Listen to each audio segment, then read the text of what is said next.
Salve, salve! Sejam todos bem-vindos ao canal do professor Alex Nina. Hoje nós vamos falar de fatores políticos e econômicos na análise do ambiente externo. Então aqui nosso sumário, estamos em fatores políticos e econômicos. Fatores políticos e econômicos.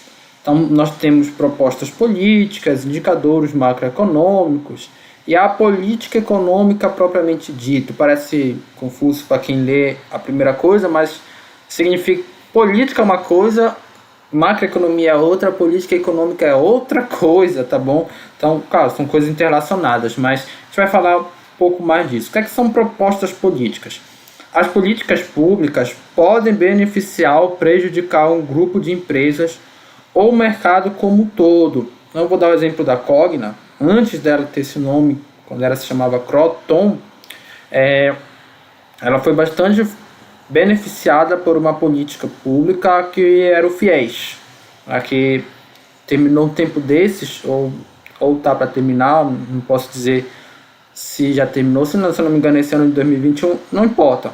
O importante é que ele diminuiu bastante o percentual de pessoas que eram financiadas pelo poder público para estudar numa faculdade privada. Foi um programa muito polêmico, inclusive por parte de alguns grupos, inclusive apoiadores dos governos da época, que eram os governos do PT. Acho que foi o Lula que criou o FIES, né? Depois a Dilma também manteve. E a Croton, o governo estava financiando o curso das pessoas. Então as pessoas assumiram dívida com o governo. Muitas pessoas não pagaram, mas só que o governo pagaram as matrículas dessas pessoas. Se discute muito se na prática as pessoas tiraram por tirar um curso, e hoje se tem um grande número de pessoas com ensino superior sem qualidade, enfim, né? Mas para a empresa Cogna, isso foi excelente. Então você vê o crescimento da empresa justamente coincidindo com essa política pública do FIES. E quando o FIES começou a diminuir, ela caiu um pouco. Isso aqui é o lucro líquido. Ele cai também em função da empresa ter que fazer novos investimentos para crescer. Então não foi só assim, acabou o FIES, acabou todo o lucro. Não, teve outras. Eles usaram o lucro que sobrava ainda para outras coisas. A empresa está buscando se reestruturar, está diante do novo cenário, inclusive do coronavírus, mas meio antes do coronavírus já era um problema para a empresa esse final do FIES, tá? Mas no momento ali de 2012 ou até antes foi benéfico.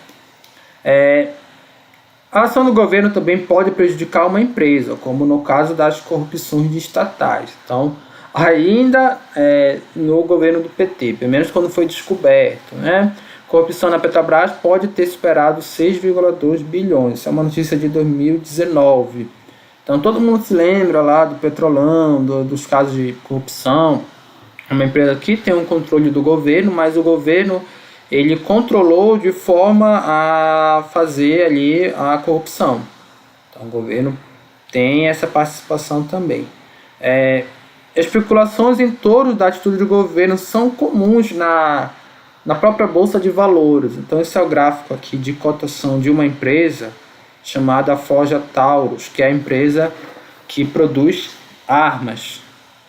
Então, aqui a gente está falando do ano de 2018. O que é que aconteceu aqui nesse período? A eleição no Brasil. Foi eleito o presidente Bolsonaro. Quando aqui no início aqui é o primeiro turno, tá? Então a empresa estava aqui, quando o Bolsonaro começou a crescer nas pesquisas, as ações dela começaram a subir. Quando terminou o primeiro turno e ficou claro que o Bolsonaro de fato ia ser o presidente do país, as ações dela, subiram bastante. Aqui nesse dia foi o dia que ele assumiu o poder. Então por que elas caíram tanto? Porque foi um Twitter, apareceu no Twitter ou no Instagram, não sei, um vídeo de 5 segundos comemorando a festa da vitória no mesmo dia, que foi no domingo, e dizendo que ele ia acabar com o monopólio da venda de armas no Brasil, que é essa empresa que ela monopoliza a venda de armas. E aí, no outro dia, na segunda-feira depois da eleição, lembro disso, ela caiu bastante, tá? Então, tudo isso é especulação, a expectativa de ganhos com a empresa conforme o poder público vai agindo, tá? Isso é interessante. A legislação costuma ser um fator de influência estrutural no ambiente de negócios de um país. Então, no Brasil, nós temos a Lei das SAs, tá? Lei 6.404, Estatuto de Microempresas, a Lei 9.841, Conjunto de Leis Tributárias, a CLT, que regulamenta lá as leis trabalhistas. Aliás, Conjunto de Leis Trabalhistas também tem, e tributárias. Trabalhistas fica melhor, né? Trabalhistas. Há crime de leis ambientais, que também é importante para as empresas, tá? Para elas se adequar à questão ambiental. Tributária, na verdade. Lei trabalhista é consolidação o nome. Então, a lei tributária no Brasil ela é muito extensa, se reclama muito disso, né? Tem várias leis. E aqui a CLT, a lei é 13.467. Beleza? Alguns exemplos só de leis que vão influenciar praticamente todas as empresas no Brasil. Tem relações que são comuns entre as empresas e o governo. Então, os lobbies na bancada do agronegócio, no Brasil, em teoria, não é permitido, mas na prática acontece, né? Você sabe que existe um grupo de deputados, senadores que são ligados ao agronegócio, não estou nem falando se são bons ou são ruins, mas existe isso. A bancada da bala também, né, relacionada ao mercado ali de armas, e a bancada da Bíblia também, né? Embora a religião não seja uma organização com fins lucrativos, você sabe que na prática não é sempre isso que acontece. E você tem uma bancada forte, que é a bancada religiosa no Brasil. Então é lobby, né? Nos Estados Unidos é mais comum, isso acontece, isso é permitido até na teoria, a questão do lobby. Mas na prática isso acontece em todos os países. Agências reguladoras, então, Infraero vai regulamentar o mercado de aviação, a ANP de petróleo, CVM, todas as empresas listadas em bolsa, a ANA, saneamento e água, por exemplo, a ANEEL, mercado de energia, né, companhias elétricas, enfim, vai ter o próprio para bancos, participação e licitação de produtos e serviços, fornecimento de energia elétrica, que foi uma empresa que eu estagiei, uma pequena empresa aqui de Belém, que ela ganhou um processo de licitação para prestar um serviço para o serviço público, no caso o governo do estado do Pará. E lá eu fiz um estudo sobre a viabilidade do licenciamento ambiental no estado do Pará, na época que eu estava me formando em administração. Então, as empresas podem ganhar essas licitações. No caso das companhias elétricas, elas ganham uma comissão para atuar, aí é uma concessão no nome técnico para atuar num período muito extenso, fornecendo, distribuindo ou gerando energia num determinado estado, né? Geralmente são 30 anos. Incentivos governamentais pela redução do imposto, então a M. Dias e Grendene são empresas que elas tiveram o imposto reduzido, que elas atuam no Nordeste, então foi para incentivar o consumo de itens essenciais, no caso aqui é vestuário, calçados, e aqui a Grendene que é calçados, tá? Grendene é calçados e a M. Dias massas, né, de pão, principalmente trigo.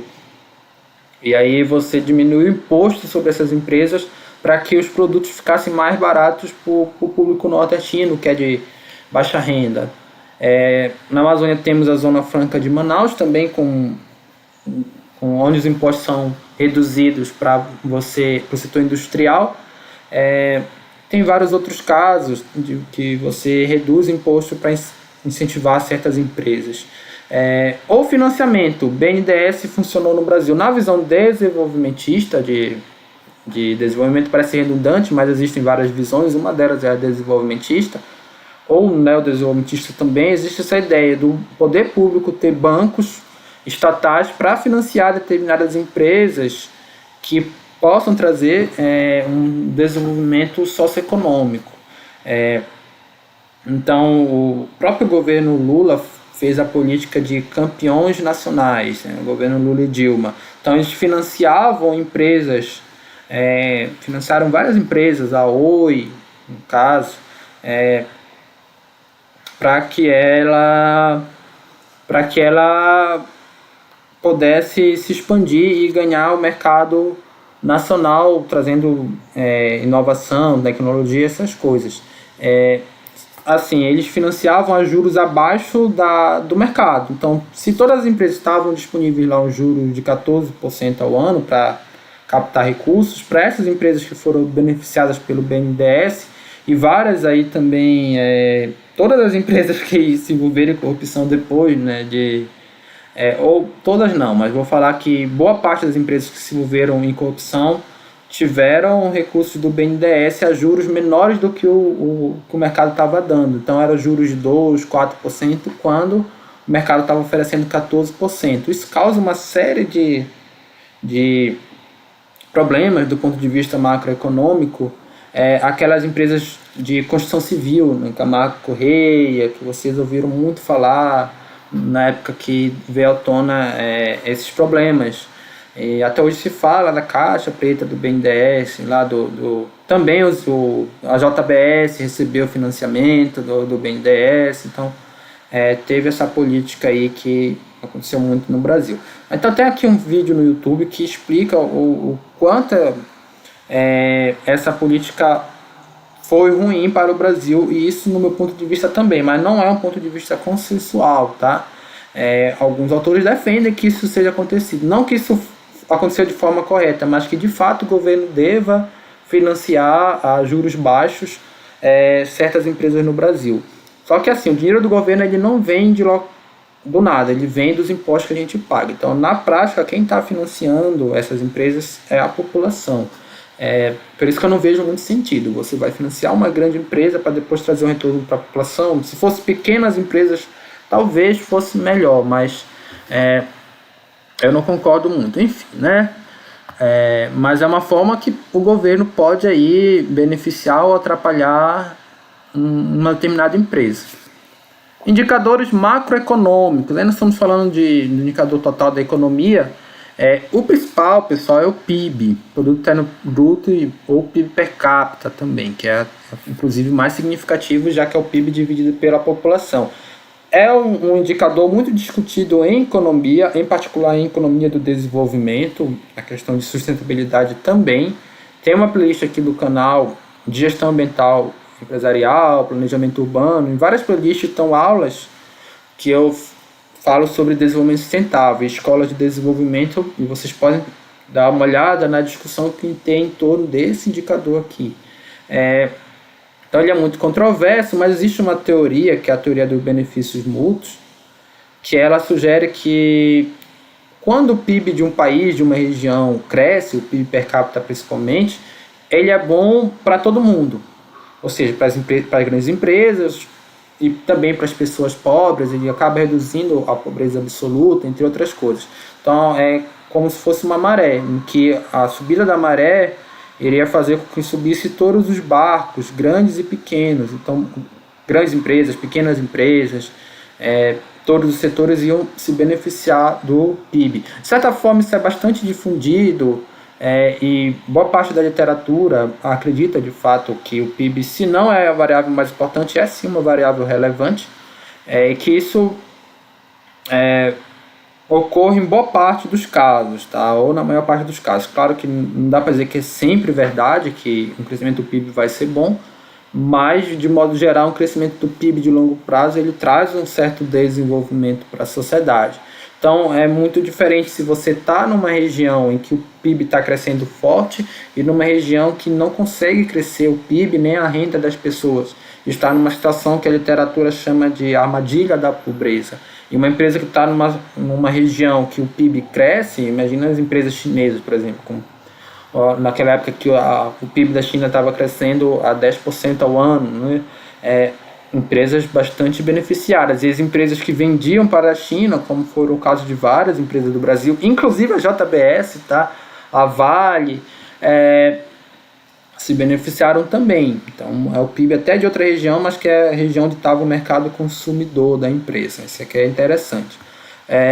A renda per capita, eu falei bastante disso. Olha, o mais importante é analisar as tendências da renda per capita do público-alvo das unidades de negócio. Então, no caso do LGBTs e veganos, alguns estudos mostram que esses grupos têm uma renda per capita acima da média da população brasileira. Então, são grupos interessantes de você definir como público-alvo, porque, a grosso modo, eles têm dinheiro, tendem a ter dinheiro, tá? Não é todo LGBT nem todo vegano, mas as estatísticas mostram que isso acontece. No caso dos LGBTs, talvez tenha um viés aí, né?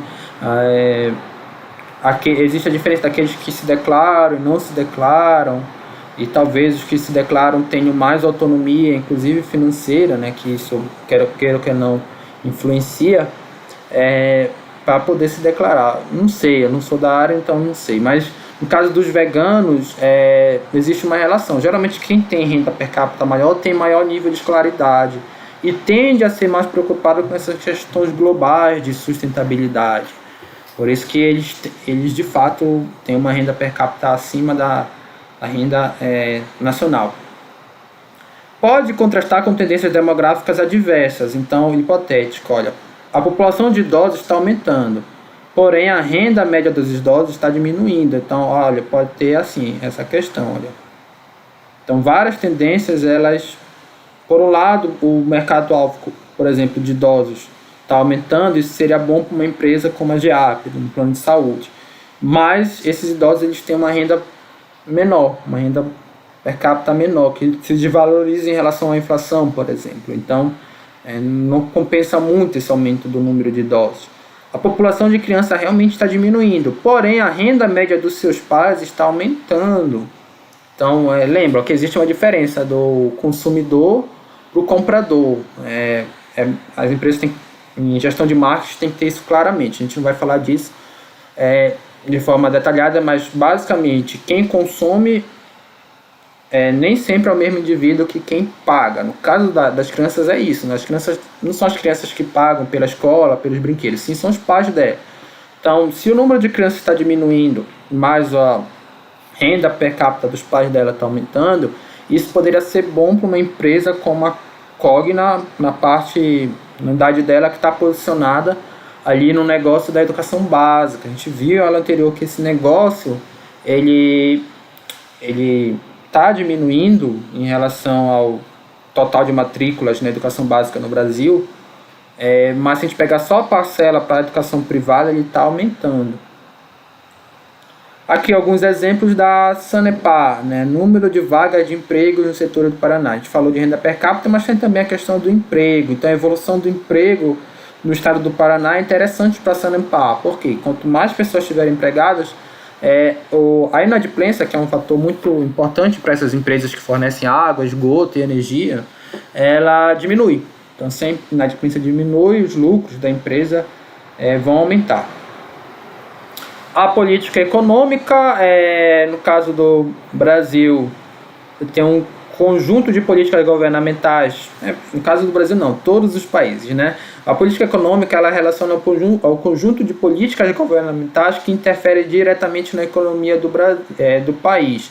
Então, essas políticas que a gente falou aqui, elas não necessariamente vão ser uma interferência direta, né? Mas aí você tem no Brasil esse tripé macroeconômico, que é o câmbio flutuante, a meta da inflação e a meta fiscal. Câmbio flutuante é você não tentar controlar a relação do dólar com o real. No passado o Brasil controlava isso. Não vou falar que se era melhor ou pior do que é hoje, mas até porque eu não tenho competência para falar sobre isso.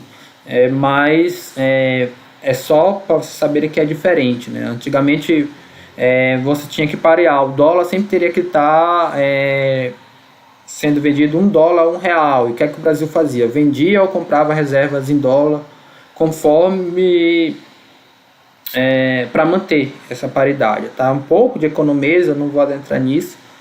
A meta da inflação também, o país tenta controlar a inflação emitindo mais ou menos moeda, tá? E a meta fiscal é em relação aos gastos públicos.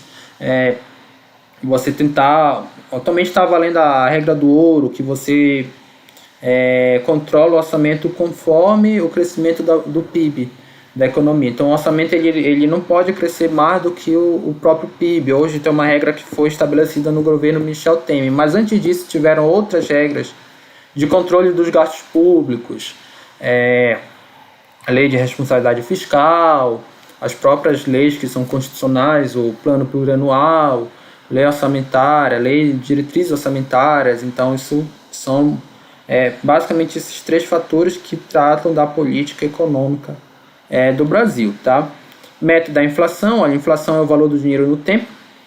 Então, inflação de dinheiro perde valor, é o mais comum que ocorre no Brasil. Então, é só vocês pensarem que R$100 há 10 anos atrás, você conseguia comprar mais coisas que R$100 hoje. O preço dos produtos, eles entre aspas, valorizaram. Por isso que o salário mínimo também tende a acompanhar, né? Pelo menos deveria acompanhar. Deveria não, né? Se é para ter um salário mínimo, deveria, mas não é consensual de que ter um salário mínimo é bom ou ruim, né? Autores como Milton Friedman discordam de que o salário mínimo é bom para a sociedade, mas enfim, em tese o salário mínimo deveria acompanhar a inflação, nem sempre isso acontece. A deflação ocorre quando o preço dos produtos na prática diminui, mas é menos comum no Brasil. Olha só, na década de 1990, R$1 se comprava 20 pães. O pão é 5 centavos, eu lembro disso. Hoje R$1 se compra 4 pães, eu até vejo mais caro que isso. Eu já vi pão careca sendo vendido a 95 centavos né? Então, para vocês verem como é que o dinheiro se desvalorizou com o tempo.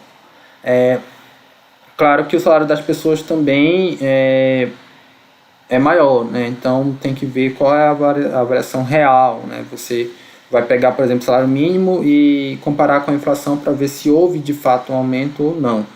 O principal indicador de inflação é o IPCA, o Índice de Preço ao Consumidor Amplo. Outros indicadores econômicos, PIB, renda, podem ser avaliados em valores nominais ou reais. Então, essa é a diferença.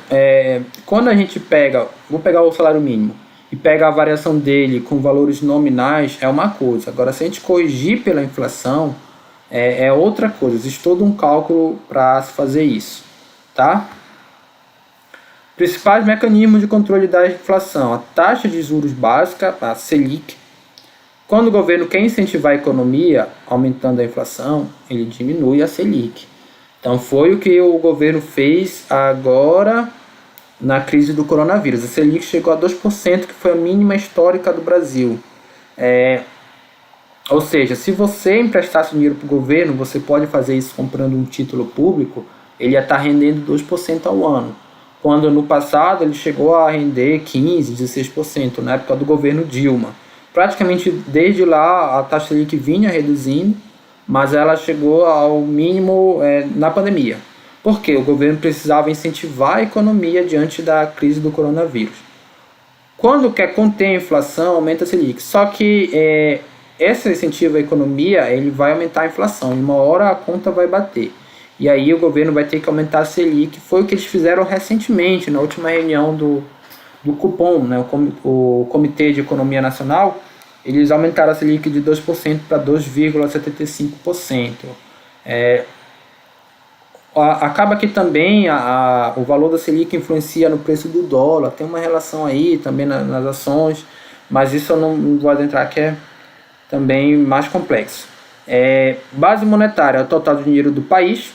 O que acontece se o governo imprimir muito dinheiro? Se o governo imprimir muito dinheiro, o preço das coisas sobe. Basicamente é isso que acontece, tá?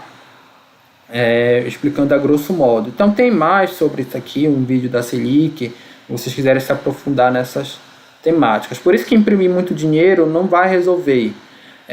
Imagina que todo o país só tivesse R$1.000 e, sei lá, deixa eu pensar, e o pão fosse vendido a R$1. E aí você imprime mais dinheiro e agora o país tem R$2.000. só que o preço do pão vai passar a ser R$ 2, então não vai mudar muita coisa, tá? A meta fiscal, controle do orçamento público. É uma série de leis que disciplinam a arrecadação e desempenho dos gastos públicos. Então são aquelas que eu já falei, olha.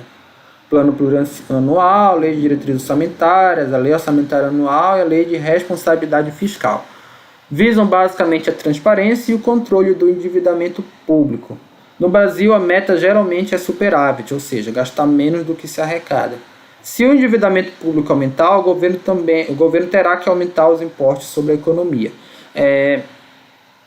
E se ele aumentar impostos, isso é ruim para todas as empresas, de modo geral, porque os produtos vão ficar mais caros, as pessoas vão ter menos condições de comprar, as próprias empresas vão pagar mais impostos, e aí você tem menos oportunidades, tá? Por isso que a gente, quando fala em política política econômica, é uma coisa que vai influenciar todas as empresas. Aqui, câmbio flutuante. A política de câmbio é principalmente pautada na relação real-dólar. Claro que o câmbio está relacionado à relação do real com qualquer outra moeda global, peso argentino, franco suíço, né, o iene japonês, mas o principal é o dólar, que é a moeda mais importante do ponto de vista global, moeda de referência para todas as outras. No início do Plano Real, o Brasil adotava o câmbio fixo, olha, R$1, $1. Embora isso tenha ajudado a controlar a inflação na época, causou algumas distorções na moeda brasileira no mercado internacional. O câmbio flutuante estabelece que a relação real-dólar fica a cargo do mercado, então lei da oferta e da demanda. Tá bom? Basicamente é influenciada por isso aqui, olha, pela taxa Selic. Então, existe a taxa Selic, que é o juros básico do Brasil e o juros básico dos Estados Unidos.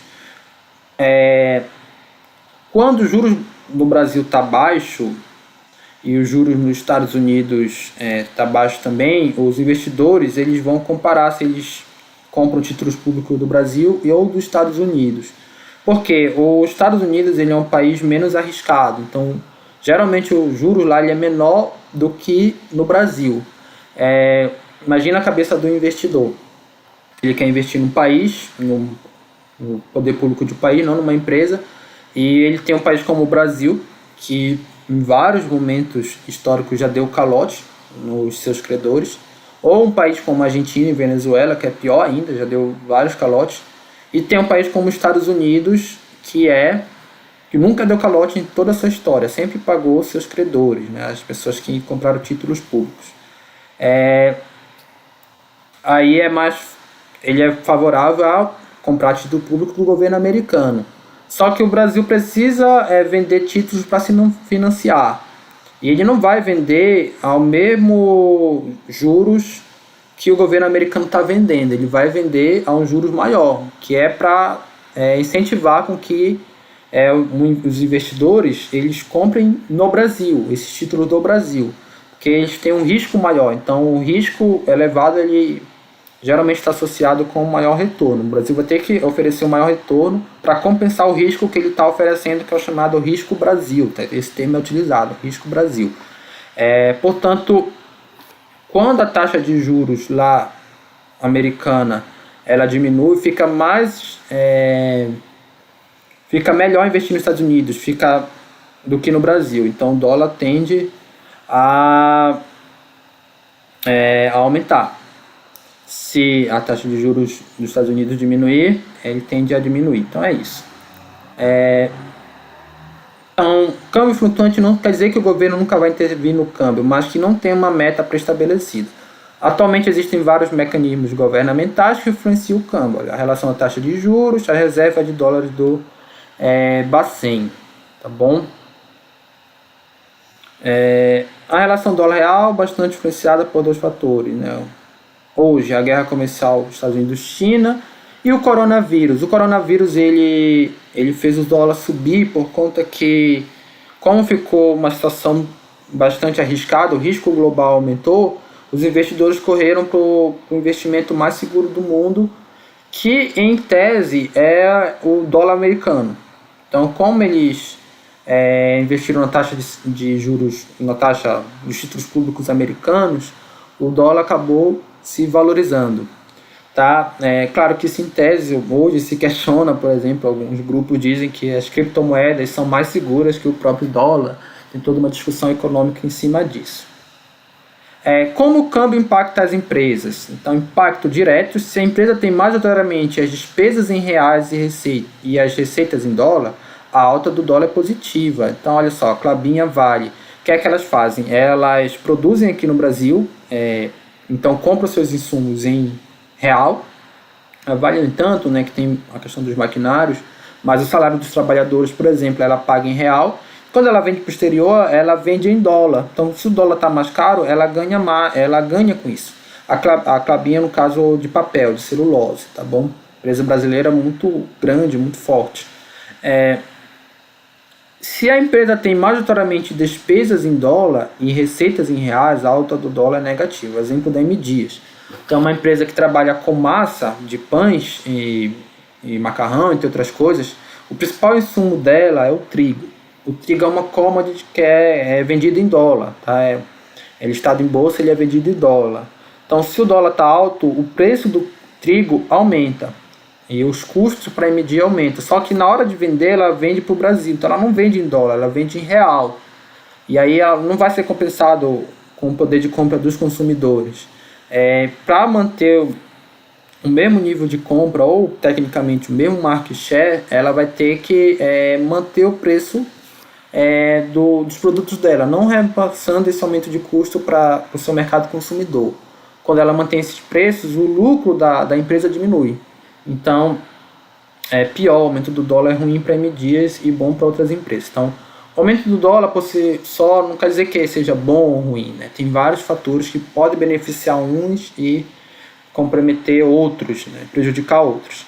Impactos indiretos. Olha, impacto em cadeias que atingem todos os mercados. Exemplo, alta do dólar aumenta o preço da gasolina, logo os custos de transporte de insumos. Vocês lembram da greve dos caminhoneiros, né? Que a gasolina foi parada, era para tentar controlar o preço da gasolina. E se aumenta o preço da gasolina, o transporte fica mais caro. E isso é repassado no preço dos alimentos, enfim, né?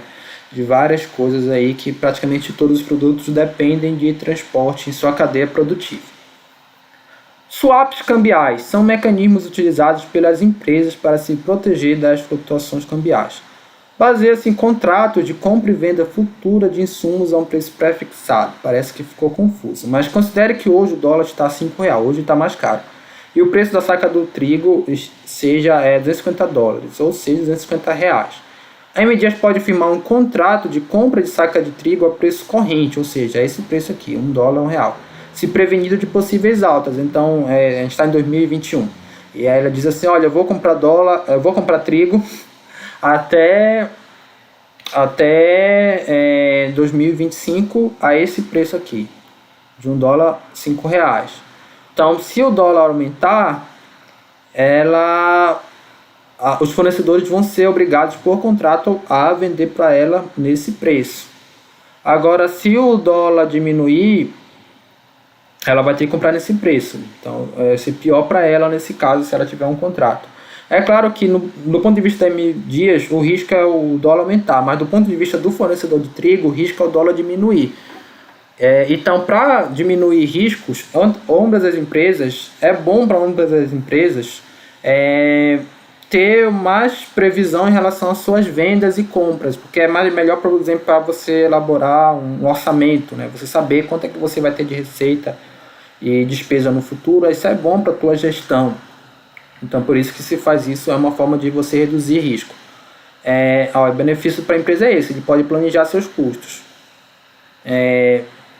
Apesar se seus custos compensam, inclusive com pequena queda no dólar. Então, vai ficar, o planejamento da empresa vai ficar menos dependente da flutuação do dólar. Tá? Isso que é a principal vantagem dessas técnicas aqui de fazer swaps cambiais. Tem vários tipos de swaps, mas os cambiais são até os mais conhecidos. Importante para a atividade de produto. Que propostas governamentais podem influenciar o negócio da empresa? Quais as perspectivas da política econômica podem impactar os negócios da empresa? O governo injetando dinheiro na economia. O governo americano, o governo brasileiro injetaram muito dinheiro na economia. Será que isso vai trazer inflação? Como é que será que as empresas vão ser afetados por esse aumento da inflação, se ele vier. Então tem todas essas questões. Isso eu estou falando agora no contexto de pandemia. Beleza? Exemplo da Cogna, olha, os cortes propostos, cortes de verbas para escolas e universidades públicas. O programa Futuro-se, que foi um programa do governo Bolsonaro, eu nem sei como é que anda esse programa, mas ele foi ainda planejado pelo Entraub, já até saiu do Ministério da Educação, que era um programa que visava que as empresas, que as universidades públicas se aproximassem do mercado privado. Talvez isso fosse até ruim para a Cogna, porque a concorrência com as universidades públicas iria aumentar, ou talvez isso fosse bom, quem sabe a Cogna formava parceria com as universidades públicas, então ia impactar a empresa com certeza. A queda na Selic causa impacto direto positivo para a empresa, tá? Ela torna investimentos mais atraentes.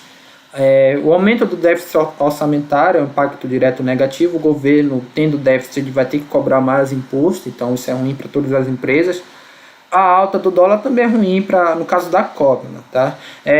Isso eu tô falando que é bom ou ruim na minha visão, porque outro analista pode discordar. Posso dizer assim que o programa Futuro-se vai ser ruim para a Cogna.